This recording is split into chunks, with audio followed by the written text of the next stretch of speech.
100.5 KATT. My name is Cameron Buchholtz, and I am here with Johnny of Nothing More. What's going on, man? Hey, doing good. How you doing? Doing well, doing well. Getting stoked for the big Nothing More show here in Oklahoma City, happening at the Diamond Ballroom on September 11th. And it's been a long time since you guys have been in Oklahoma City, man. So stoked for it. Yeah, same here, man. We have a lot of good memories there. And last time we were there, I just remember having such a great time. So definitely been looking forward to getting back. So it's finally happening. Yeah, and being at the Diamond Ballroom with those low ceilings, you can't exactly do the scorpion thing, but you're like up in the rafters in it. It's always crazy looking in that room. Yeah, yeah. I don't know if we're gonna have it with us this time. I think we're changing the show up a little bit, throwing in some new songs, some just we like to change it up in the last year with the Spirits tour. So yeah, but I do do remember the low ceilings, that's for sure. Yeah, man. And kind of in preparation of this tour, you guys just released the title track live and kind of in preparation for doing a fancy deluxe version of the new album, right? Yeah, so we had a bunch of live tracks off the new album that we did in New York City that are going to be a part of this deluxe version. We also have like a an acoustic track of Best Times, and then Lacey Sturm from Flyleaf. We have the version with her and I on that song, and then also a remix of Tired of Winning. So it's packed full of some goodies on the deluxe version. And how did you guys initially get connected with Lacey Sturm? Um, I'm actually sitting here trying to remember how we first met. So I think our manager had actually worked with her and Flyleaf like way back in the day. I think before they, kind of blew up or got popular at the time. Hmm. And so I think it was because he's from Austin, and I think they were in that area, somewhere in Texas. And basically, I think he still had contact with them, and I think maybe he reached out, and we had been in similar circles and crossed paths, with a lot of different bands. So we knew a lot of the same people, and we got on a Zoom call with her actually, and just kind of had a long heart to heart and chat. It was really interesting actually because most artists you reach out to kind of go, hey, do you want to do a collab or a feature on our song? Most of the time, it's really cut and dry. It's either like a yes, they're interested, or no, they're not, or they're busy, but thanks for the offer. It's real businessy. But with Lacey, it was so interesting because she's so personable, and with her decision process had nothing to do with her career or the business move of it or anything. It was solely on she wanted to see where our hearts were at, what our vibe was like, who we were as people, and what we were trying to accomplish. So she really went just. It was just a totally different thing. It was actually kind of interesting and refreshing. It was very human, and so we just talked for like an hour and hit it off. And then she decided she wanted to do it with us. Awesome, man. I mean, that sort of makes sense of what I know about Lacey. I mean, she left her bands when they were essentially at their peak because she didn't feel right about it. So that all Yeah, makes sense that it wouldn't be a business decision. Um, yeah. but now doing a duet like that, I mean, is that something that you're super comfortable with, or because it's not a super regular thing for a rock singer to do at this point? Yeah, I think it just depends on the song. If I can picture it in my mind and I have a feeling about it, then I'm usually good to go, and I know we can make it sound great and work. And so when we were having this song in mind and picturing different artists singing on it, like when we all imagined her, it just was like immediately we got the feeling, and we're like, yes, this would be awesome. And we've always been a big fan of hers. Her voice, you know, uh, we're not the first ones to say this, but it just gives us chills. Hmm. And we felt like this one had that kind of that emotion, was kind of more of a sentimental song. So we're like, oh, this would be perfect. Well, awesome, man. Well, I'm kind of glad that this tour is actually happening because obviously I wasn't sure that it was going to. I don't want to dwell on this, but I feel like I have to mention Yeah. it. Have to mention it that you've had some legal issues in the last year or so, and you guys had to cancel the Godsmack Yeah. Stain tour. So kind of tell me about canceling those dates and then just kind of pushing forward now and presumably trying to put all that stuff behind you. Yeah, man, it was so unfortunate. We were as sad as everyone else was that we had to take that course of action. Um, but basically, um, we really wanted to do that tour, but at the same time, we wanted to respect Stained and Godsmacked, and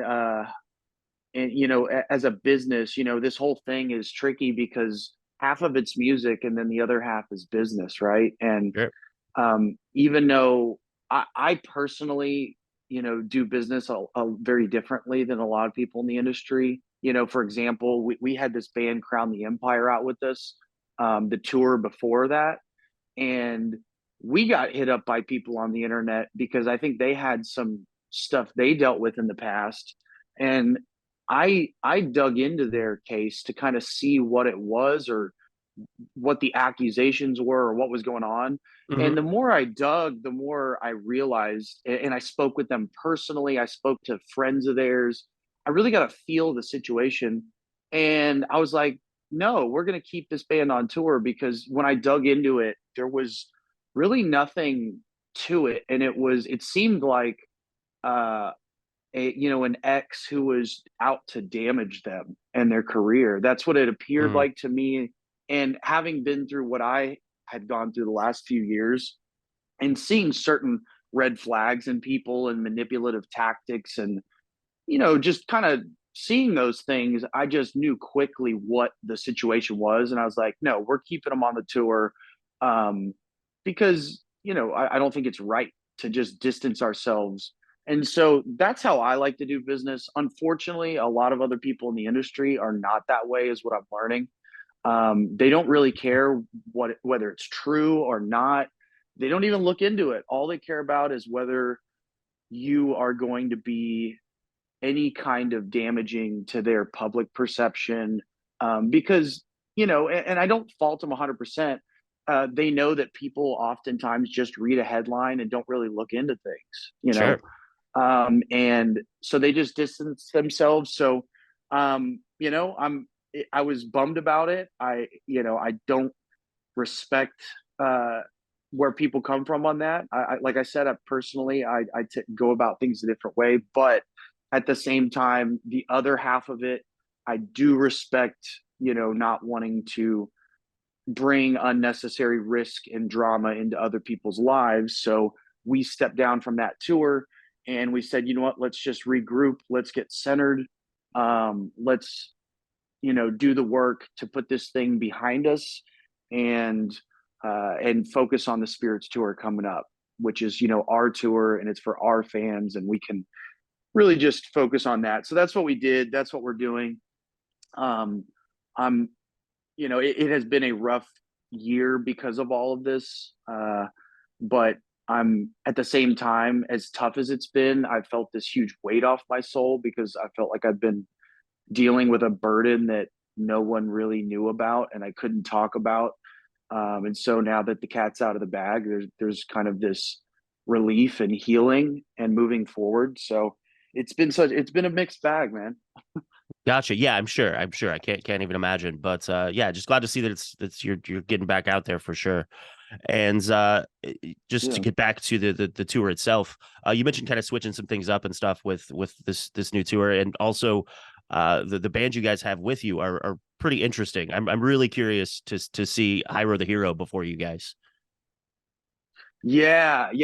I'm super happy to have him on the tour because he's just a ball of energy.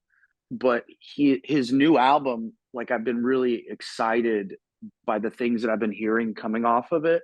Like I definitely think he's upped his game since when he first came out.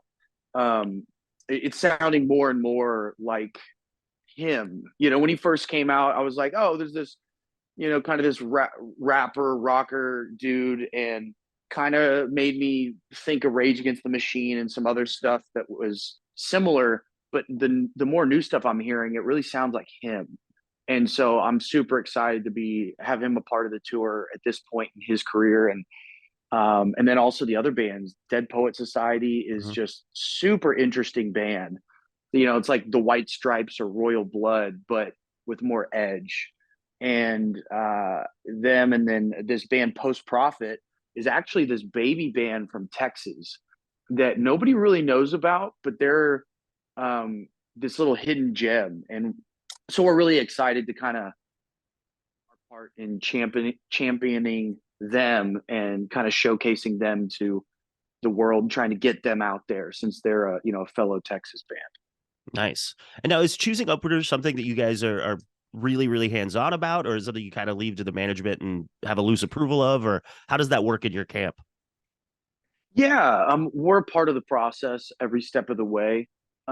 It's always an ongoing debate about what the bill's going to be. But a lot of people, unless you work in the industry, a lot of people don't know the process is filled with so many people, you know, wanting their name thrown in the hat, whether it's friends that you have in other bands, or your agent has a band that he just started working with, or the label just signed a band and they want to start putting them out.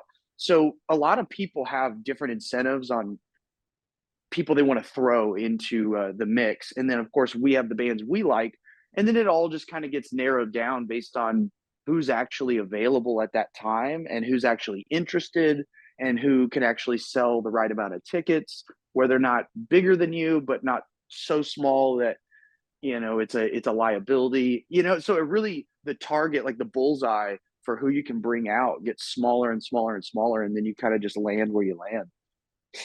Gotcha. Yeah, it makes sense. And it must be nice to now you guys are at the position where you're making those decisions as opposed to hoping to be one of the bands that's thrown in the pot. Yeah, absolutely. It's always a mix, just depending on, again, it's a lot of it's timing and just how the cookie crumbles. But we are getting to have more say and get, even like this bill, we're very happy with who we got to pick. It's going to be a great night of music. Gotcha. And looking just slightly beyond this tour and the deluxe version of the album, what's kind of coming after that? Are you guys thinking of the next record, or do you guys already have a big tour plan that you may not be able to talk about, or what's kind of on the docket? Yeah, so we're going to be going back to Australia, which we have not done in a very long time. So, COVID hit and really slowed our return back for a while. So we're super excited to get back to Australia. They're going to be hitting up New Zealand, doing the excited about that. We're all like closet Lord of the Rings nerds. So Okay. that's kind of Gonna, cool. gonna, gonna go visit the Shire. Yeah, that's going to be cool. So we're doing that. And then we're going to be hitting up Europe with this incredible band that we just like learned about, called Electric Callboy. Have you heard of them? I have, yeah. They're sort of joke songs, but kind of, yeah. Yeah, yeah. Their music videos are hilarious. Hmm. It's almost like party metal is kind of what I would call it, but they're selling out arenas in Germany. They're just killing it over there. So we're doing a tour with them out in Europe, and then after that, we have a lot of different things we're narrowing down, kind of like the process I just explained earlier, where Hmm. we're really trying to figure out the right move for how we're going to hit the United States. So that's in the works right now, and also new music is in the works. We, trying to get that out as soon as possible. Uh, just to, I feel like it's about time. Indeed, man. Well, awesome, dude. Well, Johnny, always appreciate the time, and stoked to see you here in OKC September 11th. Yeah, same man. I'll see you there. All Thanks right. again. Thanks.